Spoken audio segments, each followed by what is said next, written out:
Hai, sahabat Serizawa, kali ini kita akan membahas tentang sejarah popok bayi. Sebelum kita mulai jangan lupa, subscribe dan aktifkan lonceng. Mungkin tidak akan terbayangkan sebelumnya, popok sekali pakai bisa sedemikian luas pemakaiannya pada saat sekarang. Meringankan tugas para ibu dalam merawat bayi, terutama para ibu yang baru memiliki momongan bayi. Popok sekali pakai juga dipergunakan oleh orang lanjut usia dan orang-orang dewasa yang terbaring sakit, tanpa bisa bergerak. Malahan, orang dewasa yang sehat secara fisik, dalam beberapa kasus, dapat menjadi pemakai popok instan ini.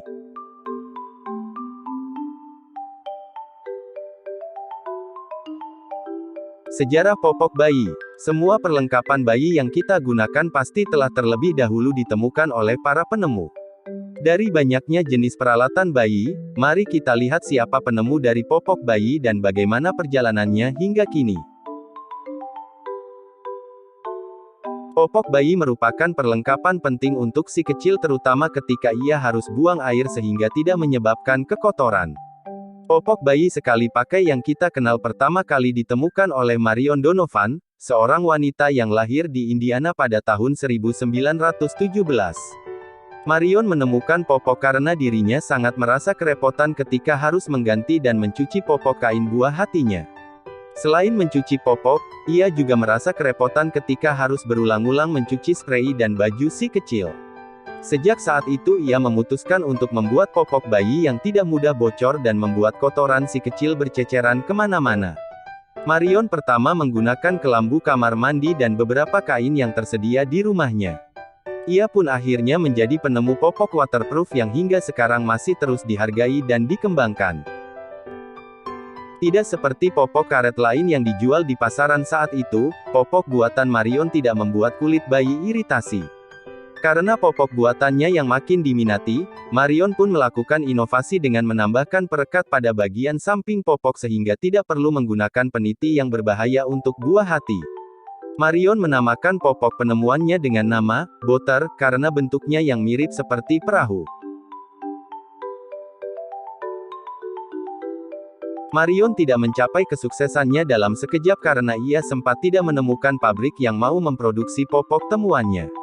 Namun, pada tahun 1949, Marion berhasil memperkenalkan popok temuannya dan bekerja sama dengan Keiko Corporation untuk proses produksinya. Sebagai penemu, Marion tidak hanya diam saja, ia terus mengusahakan untuk membuat produk yang lebih baik dengan mengurangi ketebalan plastik dan membuat popok tersebut lebih mampu menyerap cairan.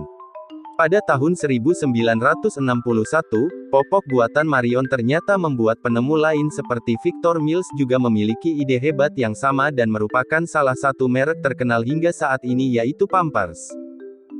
Tidak hanya itu, masih banyak penemu lain yang juga membuat berbagai macam popok dengan kelebihannya masing-masing. Beberapa popok diproduksi dengan kelebihan antibakteri sehingga tidak menyebabkan ruam dan kulit kemerahan pada kulit bayi. Inovasi lain adalah efektivitas dari popok tersebut. Popok awalnya berbentuk seperti perahu yang memerlukan pengaman seperti peniti di bagian depan agar tidak mudah lepas.